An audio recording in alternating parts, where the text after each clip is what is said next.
తిరుమల శ్రీవారి లడ్డుల్లో జంతువుల కొవ్వు కలుస్తుందన్న వార్త దేశవ్యాప్తంగా జగన్ మీద వ్యతిరేకత పెరగడానికి కూడా ఒక కారణం అయింది సార్. ఈ నేపథ్యంలో డ్యామేజ్ కంట్రోల్ కోసం ప్రధాని మోదీకి జగన్ ఒక లేఖ రాశారు. ఆ లేఖలో టీటీడీ బోర్డులో బీజేపీ వాళ్లే ఎక్కువ అని కూడా మెన్షన్ చేశారన్నది నేను ఆంధ్రజ్యోతిలో వచ్చిన ఒక వార్తను బేస్ చేసుకుని మిమ్మల్ని అడుగుతూ ఉన్నా సార్ నేను. సో చాలామంది కేంద్ర మంత్రులు బీజేపీ పెద్దలు సిఫార్సు చేశారు. సిఫార్సు చేయడంతో టీటీడీ బోర్డు మెంబర్స్గా వాళ్లకు అవకాశం ఇచ్చాం. ఆ బోర్డు మెంబర్స్కి తెలియకుండా ఇదంతా జరగదు అని చెప్పేసి జగన్ ఏం చెప్పాలనుకున్నారండి? అంటే భారతీయ జనతా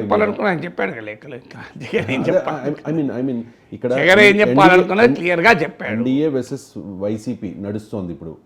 కానీ ఇప్పుడు వైసీపీ అధినేత జగన్ ఎన్డీఏ మీద ఈ నెపాన్ని నెట్టాలని ఎన్డీఏ అన్న పదమే లేఖలో రానపోతే కనీసం బీజేపీ ఫండమెంటల్ గా మనకు ఆయన ఏం చెప్పాలనుకున్నాడో చెప్పాడు.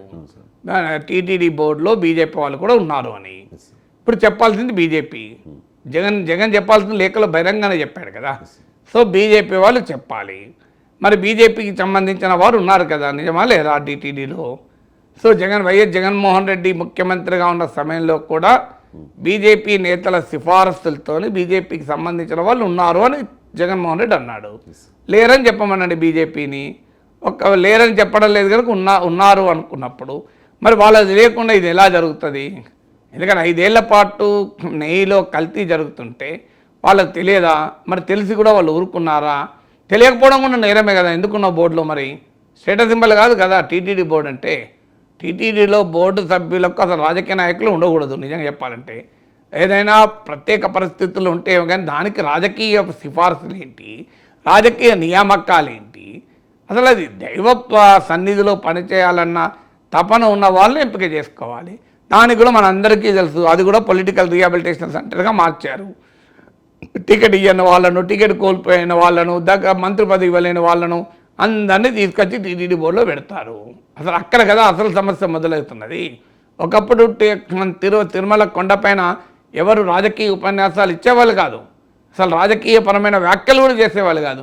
ఇప్పుడు దేవుని దర్శనం చేసుకొని బయటకు వచ్చి మీడియాతో మాట్లాడుతూ ఇష్టమైన రాజకీయ మాటలు మాట్లాడుతున్నారు. సినిమా వాళ్ళు పెళ్ళి డైరెక్టర్ హీరోయిన్తో ప్రవర్తించకూడని పద్ధతుల్లో తిరుమల కొండపై కూడా ప్రవర్తిస్తున్నారు. ఈ స్థాయికి తీసుకొచ్చారు. ఇది సిస్టమిక్ ప్రాబ్లం. సుప్రీంకోర్టులో పెట్టిన కేసులో ఒక పాయింట్ చెప్పారు, this is a symptom of a systemic problem అని. సో ఈ సిస్టమిక్ ప్రాబ్లం అడ్రస్ చేయాలి కదా. జగన్ అన్నాడా ఎవరన్నారు తర్వాత. అందువల్ల ఇప్పుడు బీజేపీ సమాధానం చెప్పాలి. బోర్డులో ఉన్న బీజేపీ బ్యాక్గ్రౌండ్ ఉన్న బీజేపీ సిఫారసుతో వెళ్ళిన సభ్యులు ఏం చేస్తున్నారు ఇదంతా జరుగుతుంటే? ఎందుకంటే మామూలు విషయం కాదు ఇది. ఈ అనిమల్ ఫ్యాట్ కలవడం నీకేదో వేరే రకరకాల డాల్డాతో ఇద్దరు కలుషితమైంది అని వార్తలు వచ్చాయి. ఓకే, ఐ కెన్ అండర్స్టాండ్ నాణ్యత, క్వాలిటీ. కానీ ఇది కాదు కదా, అదే జరగకూడదు అంటే ఇది ఇంకా కదా. మరి దీనిపైన ఏం చేశారు? ఆన్సర్ ఉండాలి కదా. మరి ఆ బోర్డు సభ్యులు మరి టెస్టింగ్ ల్యాబ్ లేదు అని ఇప్పుడు అంటున్నారు. టెస్టింగ్ ల్యాబ్ లేనప్పుడు మరి 2014-19 మధ్య ల్యాబ్ ఉండనా? దాన్ని జగన్మోహన్ రెడ్డి వచ్చిన తర్వాత తొలగించాడా? ఇది కూడా తేలాలి కదా.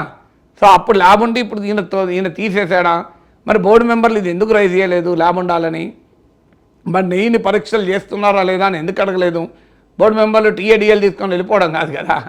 సో అడగాలి కదా. అందువల్ల రాజకీయపరమైన అంశం ఉంటే ఉండవచ్చు. ఎందుకంటే టీడీపీ తనను రిలీజియస్ యాంగిల్లో కార్నర్ చేస్తున్న సమయంలో, భారతీయ జనతా యువమోర్చా వాళ్ళు వచ్చి కూడా నిన్న ఇంటిపైన దాడి చేస్తున్న సమయంలో, టీడీపీ, జనసేన, బీజేపీ దీన్ని ఒక రిలీజియస్ యాంగిల్లో ముప్పేట దాడి జరుగుతున్న సమయంలో సో ఒక పొలిటికల్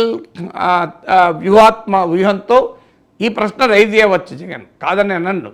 కానీ అది ఏ వ్యూహంతో జగన్ రైజ్ చేశారన్న మనకు అనవసరం. మనకు అవసరం ఏంటి? అది నిజమా కాదా? నిజమైతే దానికి ఆన్సర్ ఉండాలి. మరి ఎందుకు నెయ్యి కల్తీ జరుగుతుంటే టీటీడీ బోర్డులో ఉన్న వైసీపీ నేపథ్యం లేని, మరీ ముఖ్యంగా దైవభక్తిలో ఏమాత్రము అనుమానించాల్సడానికి వీలు లేని, దేశం కొరకు ధర్మం కొరకు రాజకీయాలు చేసేటువంటి బీజేపీ నేపథ్యం ఉన్న వాళ్ళు ఏ రకమైన నిఘా పాటించారు అనేది క్వశ్చన్. ఆ క్వశ్చన్కు బీజేపీ నుంచి సమాధానం రావాలి. తర్వాత ఇంకొక ఇంట్రెస్టింగ్ డైమెన్షన్ ఏంది, ఇవాళ స్పెషల్ ఇన్వెస్టిగేషన్ టీం వేశారు.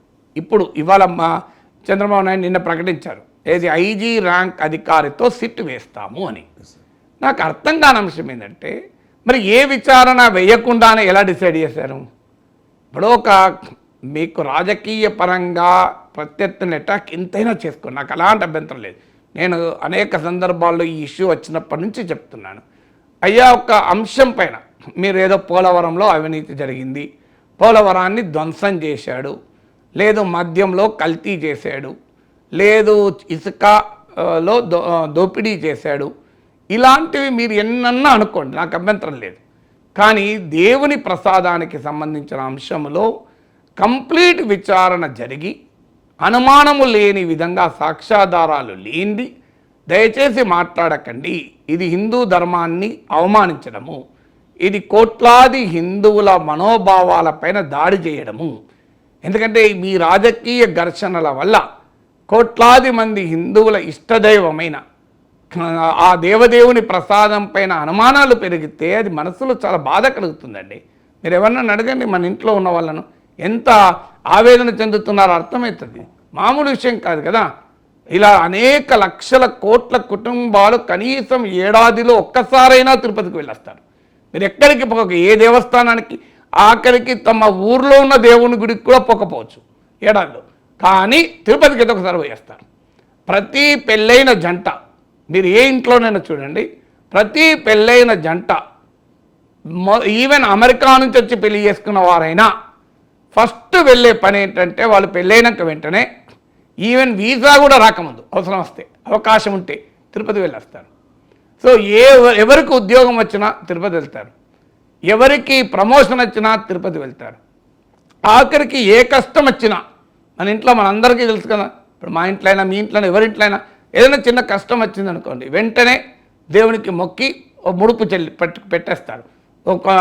నేను దేవా నాకు వీలైనంత తొందరగా వచ్చి నీ దర్శనం చేసుకుంటాను అని ఈ ముడుపు తీసుకెళ్ళి హుండీలో వేస్తారు. అంతటి విశ్వాసం ఉన్న దైవము ఆ దేవుని ప్రసాదం పైన విచారణ జరగకుండా మరి చెప్పారా? విచారణ ఆల్రెడీ జరుగుంటే మళ్ళీ సిట్ ఎందుకు వేస్తున్నట్టు నాకు అర్థం కాని విషయం ఇది. ఇప్పుడు ఐజీ ర్యాంక్ అధికారితో స్పెషల్ ఇన్వెస్టిగేషన్ టీం వేస్తున్నారు. మరి ఇన్వెస్టిగేషన్ టీం వేస్తున్నారు అంటే విచారణ జరగలేదా? అంటే కల్తీ జరగలేదా? కల్తీ జరిగి ఉంటే మళ్ళీ విచారణ దేనికి వేస్తున్నారు? పోనీ కల్తీ జరిగింది, అది విచారణలో ఆల్రెడీ తేలిపోయింది, ఈ సిట్ వేసి దీనికి బాధ్యులు ఎవరు, మేము విచారిస్తాం అని అంటున్నారా? ఇవన్నీ తెలియాలి కదా. నేను అనేది జరిగిందా జరగలేదా రాజకీయ ఆరోపణలు పక్క పెడదాం. మీ రాజకీయ ఒక్కసారి ఎవిడెన్స్తో బయటకు వచ్చాక మీరు ఎన్నైనా ఆరోపణలు చేసుకోండి. దోషులను తీసుకెళ్ళి జగన్మోహన్ రెడ్డి 10 ఏళ్ళు జైల్లో పెట్టాను, నాకేం అభ్యంతరం లేదు. కానీ అప్పటిదాకా కాస్త సంయమనం. ఇప్పుడు ఒకవైపు జూలై మిడిల్ ఆఫ్ ద జూలైలో ఈ ల్యాబ్ రిపోర్ట్ వచ్చింది, ఇవాళ సెప్టెంబర్లో ఉన్నాం. 2 నెలలుగా ఎందుకు వేయలేదు సిట్టు? ఎందుకు విచారణ జరపలేదు? 2 మంత్స్ అయింది కదా ల్యాబ్ రిపోర్ట్ వచ్చి. నాకు తెలిసినంత వరకు ఆ ల్యాబ్ రిపోర్ట్లో మీడియాలో కూడా చూశాను, డేటు జూలైలో వచ్చినట్టుంది lab report, subject to correction. మీరు వెరిఫై కూడా చేయొచ్చు. అది నేను చేశాను సార్, జూలైలో వచ్చింది సార్. జూలైలో వచ్చింది. మరి జూలైలో ల్యాబ్ రిపోర్ట్ వస్తే సెప్టెంబర్ దాకా నిన్న మొన్న కదా మాట్లాడింది సీఎం, అప్పటిదాకా ఎందుకు ఆగింది? మరి ఇది అది కూడా అన్యాపదేశంగా మాట్లాడినట్టు మాట్లాడారు. అది కూడా, అది ఏ అన్యాపదేశమా ఉపదేశమా తర్వాత మాట్లాడాడు, ఫ్యాక్ట్. నేను అది కూడా కామెంట్ చేయడం లేదు. అది పార్టీ మీటింగ్లో మాట్లాడాడు, ఈవెన్ క్యాబినెట్లో కూడా కాదు. మరి 2 మంత్స్ ఎందుకు ఆగారు? ఎందుకు ఇన్వెస్టిగేషన్ చేయాలి? పని ఈవెన్ ఆ పార్టీ లెజిస్లేచర్ పార్టీ మీటింగ్లో మాట్లాడి కూడా వారం అయిపోయింది. ఇప్పటికీ ఇప్పుడు వేస్తామని చెప్తున్నారు, ఇంకేలే. Special investigation team IG rank అధికారితో వేస్తున్నారు. కానీ ఆహార కల్తీని ఐజీ నిర్ణయించలేడు, ఇది పోలీసు వ్యవహారం కాదు. అందులో మరి ఆ కమిటీలో ఐజీ నాయకత్వంలో మరి శాస్త్రవేత్తలు ఉంటారో చూడాలి, శాస్త్రవేత్తలు ఉండాలి. దాంట్లో ఉండాల్సిన వాళ్ళు ఏంటంటే ఈ బయోకెమిస్ట్రీ అనుకుంటాను, ఆ ఫుడ్లో ఏ మెటీరియల్స్ ఉన్నాయనేది గుర్తించగలిగేటువంటి శాస్త్రవేత్తలు ఉండాలి దాంట్లో ఆ మెటీరియల్. ఇక మిగతా పోలీస్ ఇన్వెస్టిగేషన్ ఉండాలి, ఎందుకంటే ఇది ఎవరు చేశారు. ఇప్పుడు ఒక ఆర్గ్యుమెంట్, అది రిజెక్ట్ చేసిన ట్యాంకరు అని జగన్మోహన్ రెడ్డి లేఖలో మెన్షన్ చేశాడు, మరి అది నిజమా? ఇవన్నీ తేలాలి కదా. సో అందువల్ల ఆల్రెడీ విచారణ జరిగి ఉంటే, ఆల్రెడీ కల్తీ జరిగిందని తెలిస్తే మరి సిట్టు ఏం తెలుస్తుంది? మరి ఒకవేళ ఇన్వెస్టిగేషన్ ఇంకా జరిగి ఉండకపోతే మరి అప్పటికే కంక్లూజన్ అయిపోయి మీరు అన్ని ఎందుకు ప్రకటనలు చేస్తున్నారు? సో ఇది తేలాలి. అందువల్ల దయచేసి దీనిపైన రాజకీయ రభస మంచిది కాదు. మీరు మొదలు విచారణ జరిపించండి. 2 నెలలు ఆలస్యం ఎందుకయింది చెప్పండి. ఈ ఆలస్యానికి జరగకుండా జూలైలో ఈ రిపోర్ట్ వచ్చిన వెంటనే వితిన్ 2-3 డేస్ ఆదేశించాలి కదా. మరి ఈ ఆలస్యానికి కారకులైన అధికారులు ఎవరు? ఇంతవరకు ఎవరిపైన చర్యలు తీసుకున్నారు? అప్పుడు ఎవరిపైన కేసులు పెట్టారు? ఏది లేదు ఇంతవరకు. కానీ ఈ లోపల అన్నీ జరిగిపోతున్నాయి. దీన్ని ఒక నేషనల్ ఇష్యూగా మారిపోతుంది. అన్నీ జరిగిపోతున్నాయి. మరి ఎందుకు జరుగుతున్నాయి అనేది అర్థం కావడం లేదు. అందువల్ల జగన్ ఏం లేఖ రాజని ఆయన పని ఆయన చేసుకుంటాడు. జగన్ కోసం మనం మాట్లాడాల్సిన అవసరం లేదు. భక్తుల కొరకు మాట్లాడాలి, ప్రజల మనోభావాల గురించి మాట్లాడాలి. ఎందుకు అంటున్నానంటే ఇది సాధారణ అవినీతి వివాదం కాదు. మళ్ళీ చెప్పేది ఇది. ఒక్కసారి గనక కోట్లాది భక్తుల గాయం జరిగితే అది జీవితంలో పోదు. ఈ రిలీజియస్ సెన్సిటివిటీస్ని దృష్టిలో పెట్టుకొని కొంత సంయమనం పాటించండి. మొదలు శాస్త్రీయంగా తేల్చండి. ఏం జరిగింది, ఎక్కడ జరిగింది, ఎలా జరిగింది, ఏ రకమైనటువంటి అడల్ట్రేషన్ ఉంది.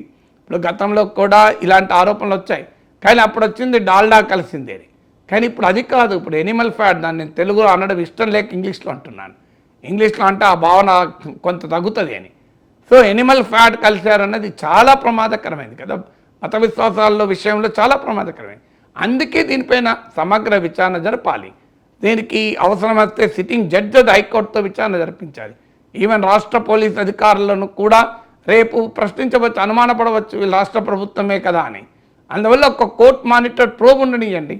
ఇప్పుడు మనకు కావాల్సింది అది నిజమా నిజం కాదా, అది ముఖ్యం. తర్వాత మీరు ఇక ఏమైనా కొట్టుకోండి, మాకేం అభ్యంతరం లేదు. రాజకీయంగా ఎవరెవరైనా తేల్చుకోండి, మాకేం అభ్యంతరం. మాకు కావాల్సింది అయ్యో ఇది నిజం అయి ఉండకపోతే మంచిగా ఉండు అనేటువంటి ఆవేదన కోట్లాది హిందువులకు ఉంది. ఆ ఆవేదన మాకు ఆవేదన ఉండడం వేరు, అది నిజం జరిగిందా లేదా వేరు. అందువల్ల ఏంటో తేల్చండి.